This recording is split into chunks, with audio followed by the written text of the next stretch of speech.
Hello, everyone. This is Blane Markham, Chief Trading Strategist here at Markham Trading, coming to you with my weekly market update, breaking down for you what I'm seeing across the market and what things I think that you should be paying most closely attention to. So let's go ahead and dive right in because today was a huge day for markets. I'm sure you probably saw across the indexes, all the U.S. major indexes here were up substantially on the day. Just looking at the chart of the S&P 500 here, of course, you can see the huge move that we had today with the S&P closing up more than 2.5% on the session. And this, of course, was on the back of the very good news that the market had been so desperately wanting, was to finally get some good news out of the Middle East from the war in Iran. And we finally got news after the market closed late last night on Tuesday that the U.S. and Iran, for at least for now, have agreed to a 2-week ceasefire, allowing for some more deeper negotiations to occur with the goal of ultimately winding down this war for good. So in this headline-driven market where all of the headlines and all the news had been so poor, really hurting sentiment lately, really putting a lot of pressure on stock prices, as you can see with the price action through much of the month of March, we finally got that really positive headline that the market was so desperately wanting. And again, you can see the very positive price action that was the result of that. It was just a nice continuation of the constructive price action that we've seen coming out of these lows here from late March. We saw the market bottom here in the last couple of trading days here in March and started to actually trend higher and traded right up to a really key resistance level that was, really kind of a crossroads, really a line in the sand for the markets. It traded up to this middle counter channel here. That's just our 20-day EMA. We pointed this out that this was going to be a key level to cross, that we had to get up above that level to get some continuation and confirmation of this move higher, because that's a traditional level where you get these oversold rallies where ultimately they end up failing and you see stocks end up trending down lower a lot of times after trading up to that level and seeing the rally peter out. So seeing that it broke this downward sloping trend line here of lower lows and lower highs, we cracked through that last week. We continue to trade and just hang right around that 20-day EMA right there. And of course, on the back of the really strong news we got after the market closed on Tuesday, we powered right through that level.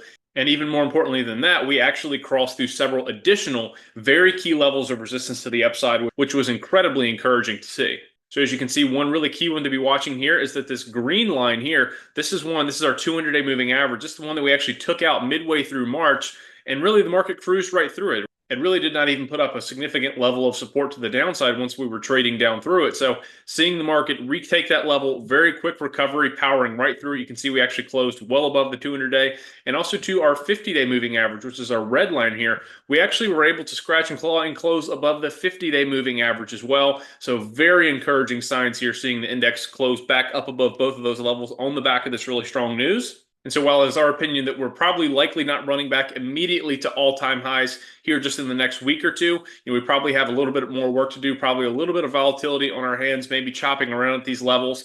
And we would like to see some more confirmation of price action remaining above these EMAs, not just a one-day blip here on the back of good news. We'd like to see it hold these levels and continue to put in a nice series of higher highs and higher lows, or at least just hold this level right about 6,800. Those are the things we're watching the most closely for here, because there certainly are still some uncertainties out there.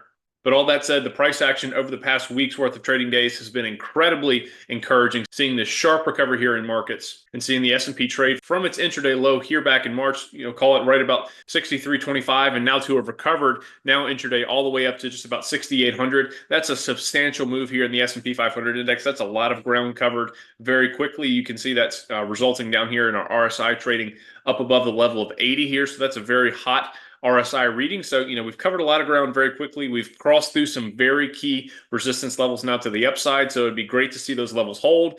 I think we're probably going to be due for at least a little bit of chop, maybe a little bit of give back here. I would be very surprised, again, as I said earlier, to see us just immediately trade all the way back up to new all-time highs, take out 7,000, things like that. I think there's a little bit of time to go before we get to that point.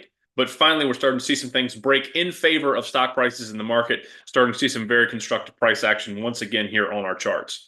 And so, of course, the main catalysts here that have led to this very nice price action over the past couple of weeks, this is one of the charts right here. This is looking at a chart of the 10-year U.S. Treasury yield. This is a great proxy for just the overall level of interest rates and what the market is trying to price in regarding interest rates. And so, of course, you can see right here when we saw the 10-year U.S. Treasury yield peak right here in the last week of March, that was really aligned right along with the market bottom. Once you saw the S&P and the broader indexes actually bottom out, this was actually the peak of interest rates here. That aligned perfectly with that market bottom. And ever since, you can see it started to trend down, making this new series of lower lows and lower highs.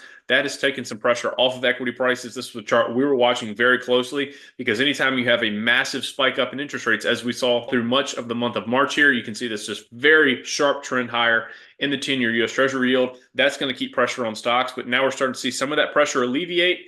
And that's going to give equities the room they need to continue to push higher. Very similar thing here in the chart of oil, too. This is a chart of WTI crude. It's a representative of West Texas crude here in the U.S. You can see it finished down almost 15% on the day. It was down more than that intraday. It closed off the session lows, but you can see just an absolute collapse here in the price of oil. So this was very encouraging to see because even over the past couple of weeks, as you start to see equity markets start to get a little bit more constructive, a little bit more encouraging, it really did not seem that the oil market was really quite buying the move yet because you still were seeing oil, both WTI crude and Brent crude overseas, continue to power to new higher highs and higher lows, breaking out to new 52-week highs. So the oil market was really not buying the move. It was not confirming what we were seeing with the optimism in equity markets. So seeing some confirmation here, seeing the price of crude really come off sharply. This is also, too, really giving some nice support to equity markets. Now, we fully anticipate there's going to be a lot more volatility likely ahead, at least over the next couple of weeks and months here for oil markets. But seeing it come well off of these highs, now getting back down below 100, that's a very encouraging sign for stock prices. Now, just over these past couple of weeks, this market has been so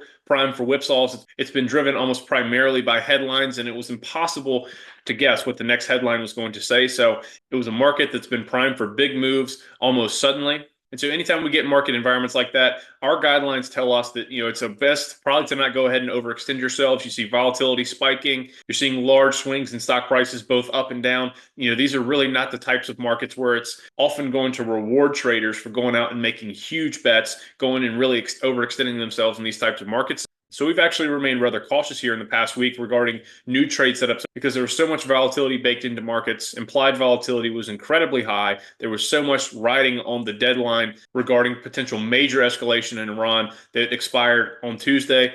Unfortunately, of course, we got the great news that we have a 2-week ceasefire. But until we finally got that news, we finally got somewhat of a sign of all clear for stock prices. Again, we have to see the ceasefire hold up, and there's certainly some uncertainties around that. But this is the first really positive sign we've gotten here, really ever since the conflict began.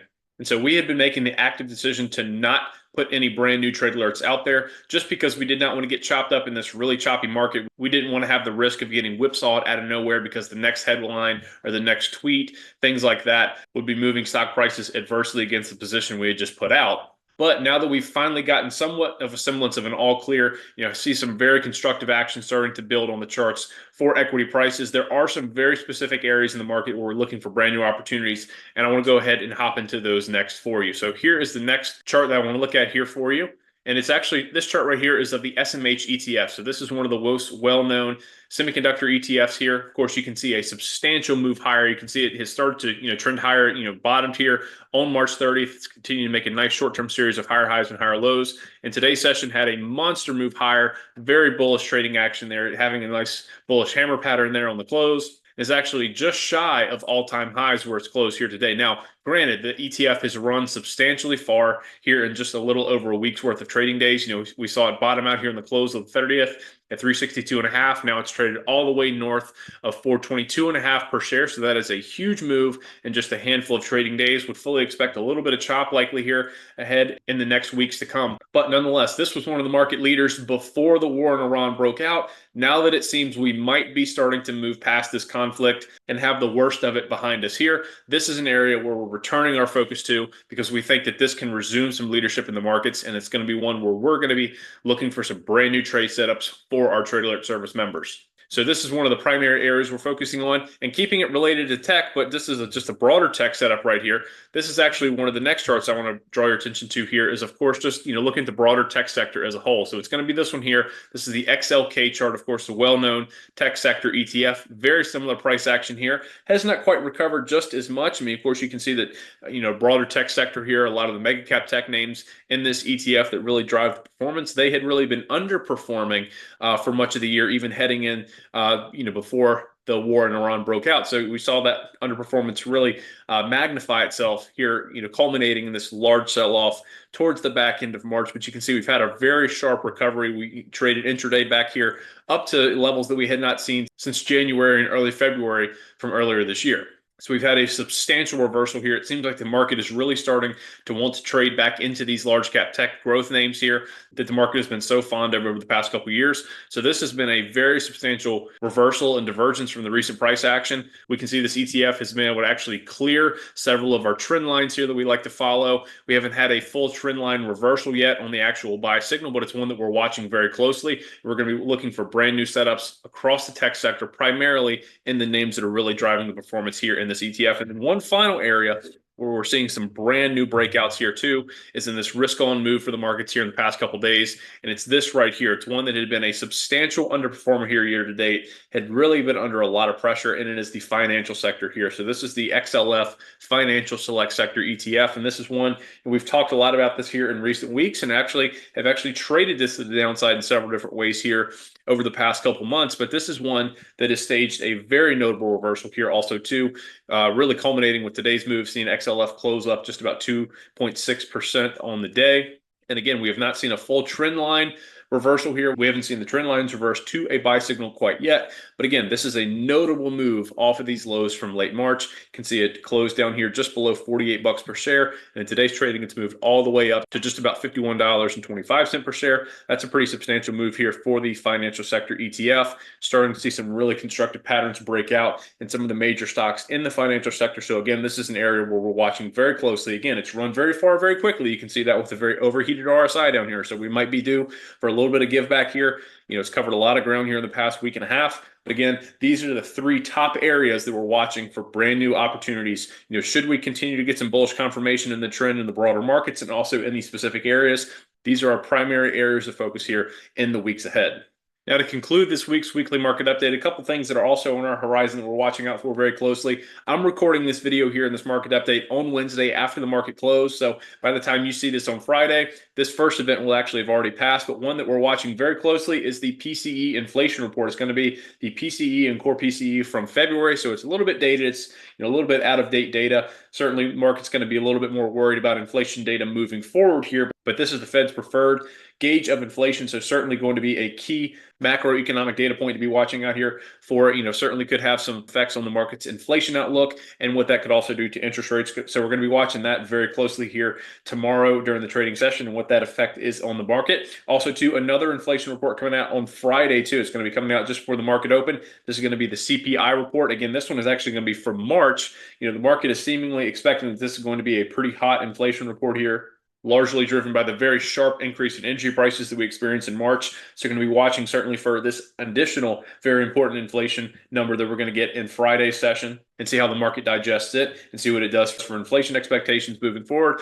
Also, it's going to have a bearing on upcoming Fed meetings and what they're going to do regarding their rate policy. So some really key numbers there to watch out for through the remainder of this week. And then moving into next week, before I'm able to put together the next market update for you, going to have some very key earnings. We're now starting to get into Q1 earnings season. We already had a handful of smaller reports, less consequential reports actually starting to come out this week. But next week, we really start getting into the meat of Q1 earnings. We're going to have some of the major banks per usual lead us off. We're going to have Goldman Sachs, JP Morgan, Morgan Stanley, all the major U.S. banks here. They're going to start reporting their earnings next week. Also, we have some major semiconductor names also too reporting their earnings next week. So those are certainly going to be major market moving events. And, with the recent reversal higher here in price action, if we start to see some really encouraging earnings reports and numbers coming out from these companies, despite some of the macro uncertainty that's been caused here by recent geopolitical events, this could be a nice next catalyst to help catapult stock prices higher, continue to build on this recent nice move that we've had here across the indexes. So these are the main things that we're keeping our attention on here over the next couple of weeks. And I share with you the couple spots in the market where we're beginning to turn our attention to spot some brand new trade opportunities here for our Trade Alert service members. So if you want to get in on these trade alerts, go ahead and make sure to reach out to the FFR team and Michael. Please go ahead and give them a call. Feel free to ask them any questions you want to about Trade Alert services. They're a great team. They're there to help you out. And most importantly, to get you signed up and get you on the list so that you can begin receiving these trade alerts as soon as we spot these brand new emergent opportunities here, as we're starting to see a major reversal and shift here in the price action for markets. So go ahead and give the team a call. With that, thank you so much for tuning into this week's weekly market update. I hope you enjoyed this weekly market update. Hope you found it educational and useful. Thank you again for tuning in. I hope you have a great rest of your week and weekend, and I'll look forward to put this market update together for you next week. But until then, take care, everybody. Thanks so much.